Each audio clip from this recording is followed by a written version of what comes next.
Tata Power is more than just solar energy or EV charging. Let's get into it. Tata Power's management clarified 4 sectors for its growth, and each of these sectors alone is big enough for the company to thrive. But together, they create a brilliant ecosystem for growth. The first is power generation, and before we get into renewable energy, I want to quickly point out one competitive advantage that Tata Power has managed to create in thermal energy: waste heat recovery.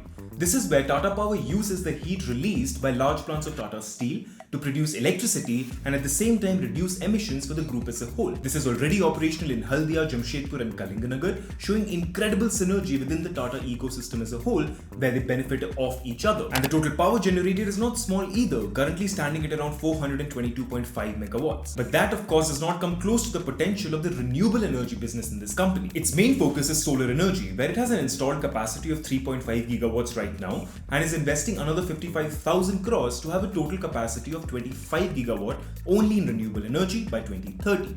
For perspective, the Indian government pays around 3.85 rupees per unit of energy generated, so at 25 gigawatt, that's a revenue of around 10,000 crores. Add to that the technological advantages that this company has managed to create, and its future begins to look very bright. For example, Tata Power operates the largest single-axis solar tracking system in the country at 300 megawatts capacity. This is where the solar panels can rotate to follow the path of the sun in order to maximize power production. It also owns the largest floating solar power project in Kerala with a production capacity of around 100 megawatts. And it gets better. Tata Power's solar microgrid program focuses on rural India, which makes it especially interesting because it combines beautifully with the government's Saubhagya scheme. See, under this scheme, we were supposed to have electrified all our villages by 2020, and we sort of have, but there is a caveat. See, Niti Aayog dictates that any village can be considered electrified if 10% of the homes in that village have access to electricity. But that still leaves a large chunk of homes without access to power. The most optimistic studies estimate this number to be around 2.43% or 12 lakh homes in the country. That's a lot of homes, but more importantly, that is a lot of area for transmission lines to cover.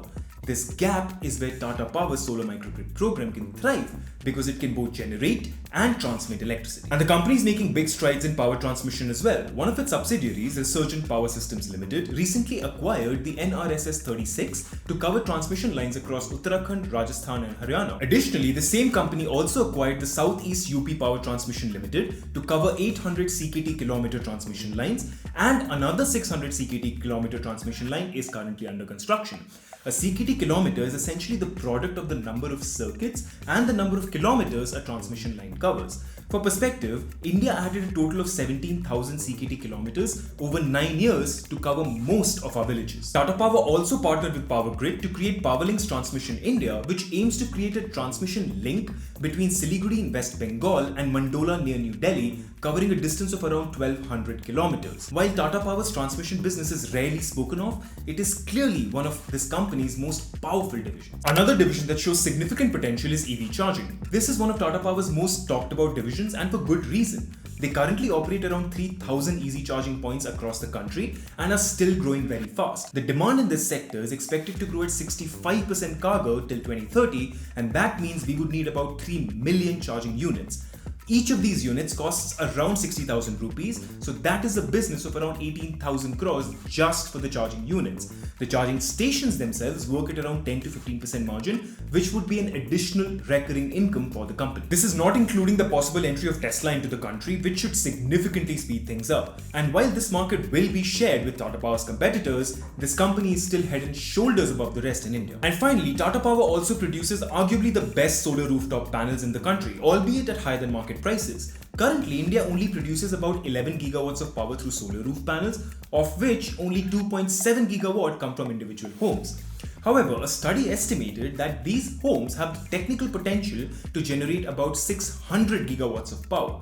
Of course, we would never reach close to that figure, but this sector is still expected to grow at around 15% CAGR. That is a $6 billion or a 50,000 crore market that Tata Power should get a large chunk out of. Tata Power's current profits stand at around 10,000 crores, but that is less than the potential of any of these segments alone. Yes, it is arguably overvalued at 40 times PE, but considering the growth that this company can expect, I would have no qualms investing in it. There are two caveats though. First, I would only go in for a long-term investment because this company has already risen a lot in the short term. And second, we need political continuity because power is one of the linchpins of this government's growth strategy for our country. Click here to know more about the green hydrogen sector in India. I'll see you next time.